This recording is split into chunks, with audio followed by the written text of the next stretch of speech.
This is an incredible country. Entrepreneurs from Harvard Business School visit Kazakhstan.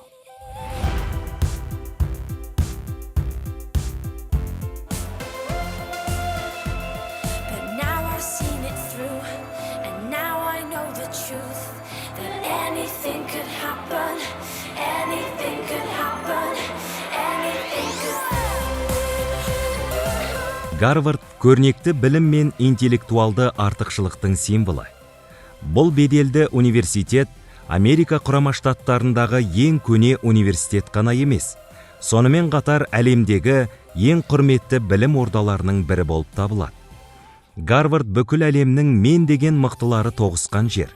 Гарвардтың тұсында 100 жылдан астам уақыт бойы кәсіпкерлік әлемінде бұрын соңды болмаған білім мен көшбасшылықтың қайнар көзі болып табылатын аттас бизнес мектебі жұмыс істеп келеді. Гарвард бизнес мектебінің басты артықшылықтарының бірі оның факультеті. Ол бизнес, қаржы, маркетинг және менеджмент саласындағы жетекші сарапшылардан тұрады. Сол оқу орнында білім алып жатқан қазақ азаматтары бар. Соның бірі әрі бірегейі Дулат Тастекей.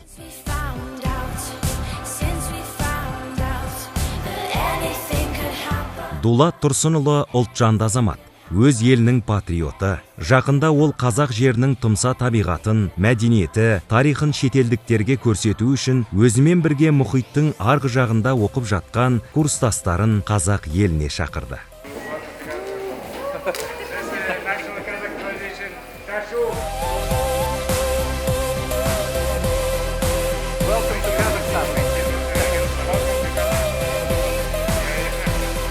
Қазақстанға келген қонақтардың сапары саяхатқа толы болды. Елді жақынырақ білу үшін сол елдің мұражайына бар. Шетелдік қонақтар Әбілхан Қастеевтің мұражайына бас сұқты.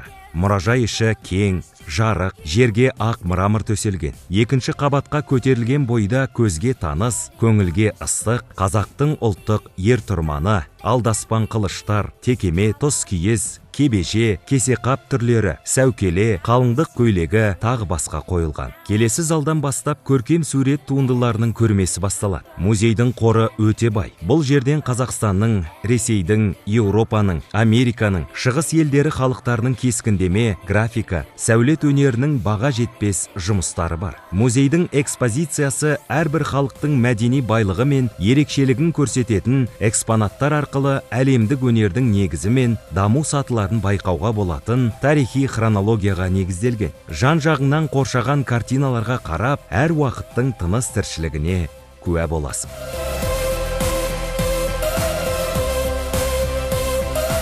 Аспанмен таласқан асқар таулардың кереметтей көрінісі, қысы жазы тау басында жататын сәукеледей әппақ қар, ару қаланың жұмсақ климаты, саф ауа, сұлудың кірпігіндей қаз-қатар тізіле орналасқан шыршалар, сыңғырлаған күлкідей ағып жатқан өзен бұлақтар, күлімдеген күн, бәрі де Шымбұлақта.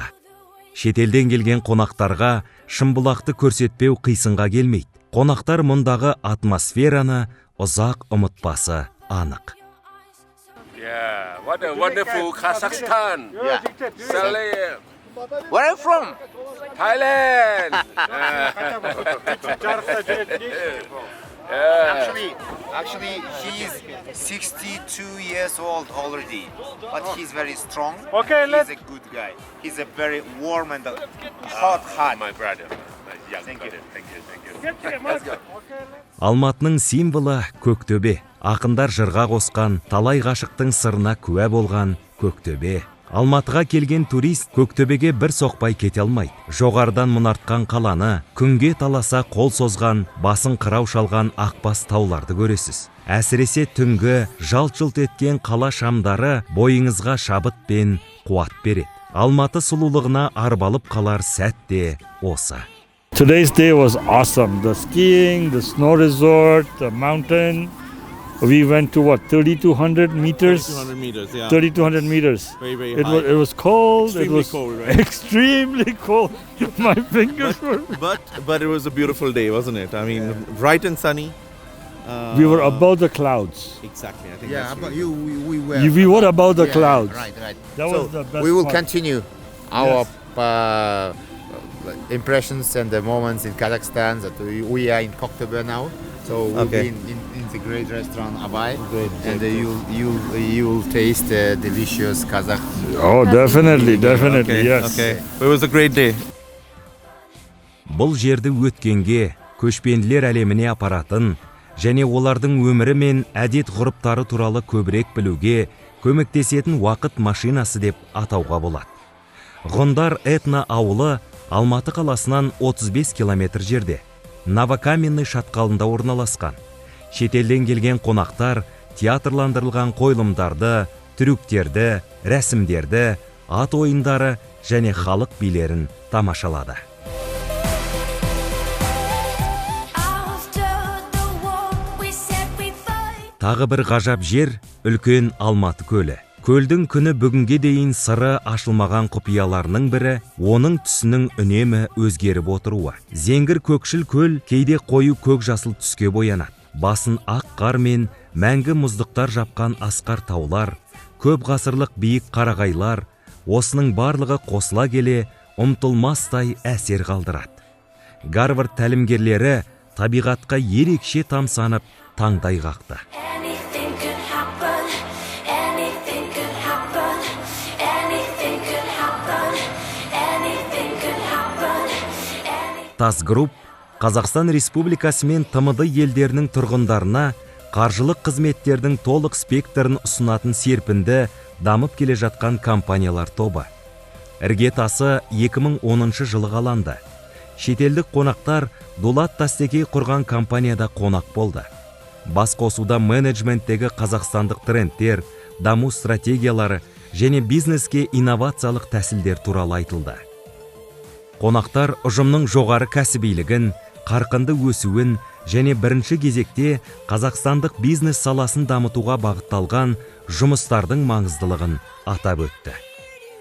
ТАСС Групп әлемдік нарықта бәсекеге қабілетті жоғары технологиялық және инновациялық қаржылық компанияға айналуды көздейді. Бүгінгі кездесу соның алғы шарты десек, артық айтқандық емес. Бұл сапар білім берудің әлемдік деңгейі қазақстандық бизнес сектордың динамикасымен қалай тоғысып, екі тарапты да құнды тәжірибемен байта түскенінің айғағы болды. Шетелдік қонақтар қазақ қонақжайлығына бас иіп, өз елдерін де дәл осындай қошемет пен құрметке бөлеуге дайын екендіктерін, есіктерінің айғара ашық екенін айтып, жылы тарқасты.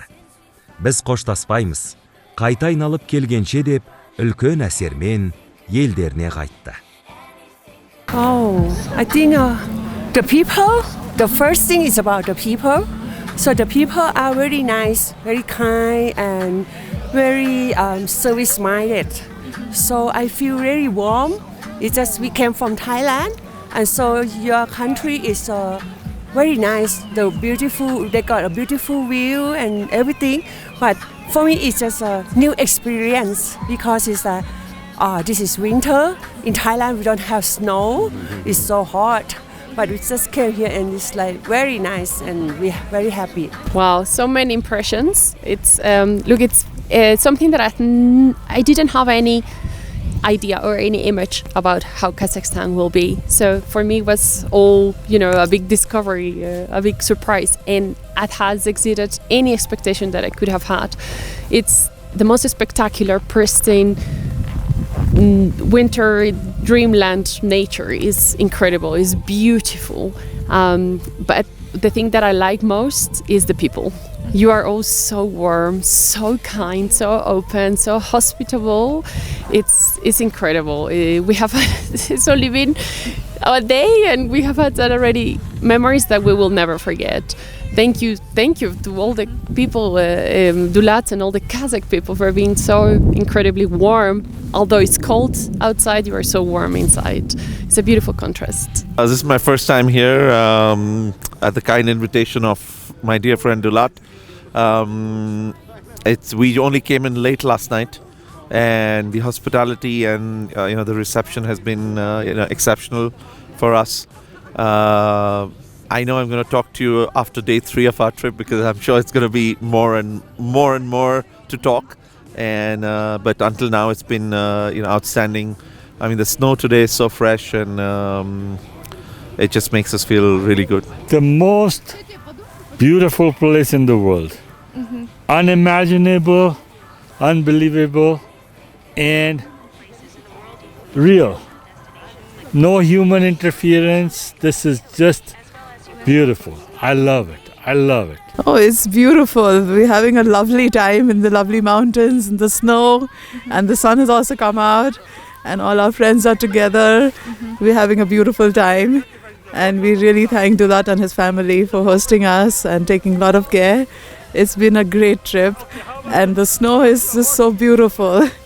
It's been like a lovely trip for me and my family. I really like Kazakhstan, and Uncle Dulat invited me here, so I'm really thankful that Uncle Dulat invited me here. Thank you. And what especially do you like in our country? The snow. The snow. It snows well. Thank you.